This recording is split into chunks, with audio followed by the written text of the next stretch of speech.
I'll get back to you in a moment about Nikki Haley supporters. But Karoline, to your point of border security, former President Trump said, "Blame it on me if the bipartisan-backed border bill didn't get passed." It did not. Boots on the ground, Border Patrol agents, the union supporting them, supported that bill.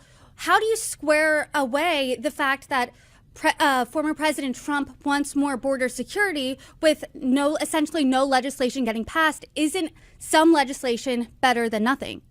Well, let's be very clear. The Democrat Senate border bill was not a border bill. It was an amnesty bill. What it would have done is actually raise the threshold to a higher crisis level, according to Barack Obama and Biden's own standard when they were in office, allowing more illegal immigrants into our country. That bill would not have stopped the illegal invasion we're seeing under Joe Biden's catastrophic open border policies. It would have helped facilitate the transfer of illegal migrants from the southern border into American communities. That bill also gave another $60 billion to Ukraine, an endless war overseas where Joe Biden has not laid out any strategic plan to end that war. President Trump has said that he will negotiate peace between Vladimir Putin and President Zelensky in Ukraine to stop the killing on both sides, bring peace around this world, and to stop the American taxpayer writing blank checks to a war very far away when our own country is being invaded every single day.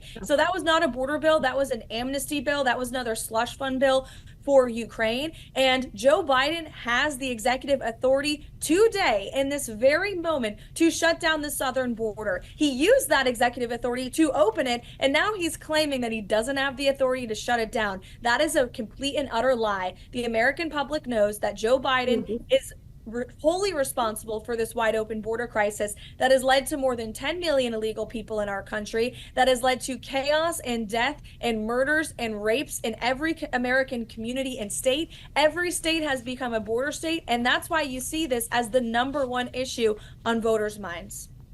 I do pose a question to both of you. Was there ever a time there was control at the southern border? Because in 2019 and 2020 alone, there were 1.3 million encounters at the southern border.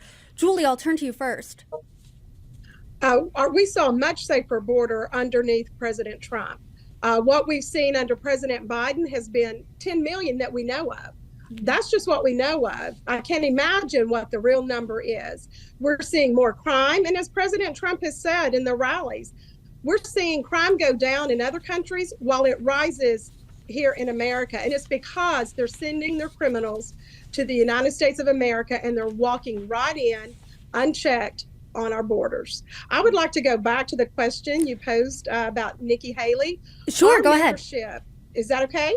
Yes. So our membership with the 60,000 women, they varied on who they supported in the primary, but they were very clear at this most recent meeting that they are 100% behind President Trump.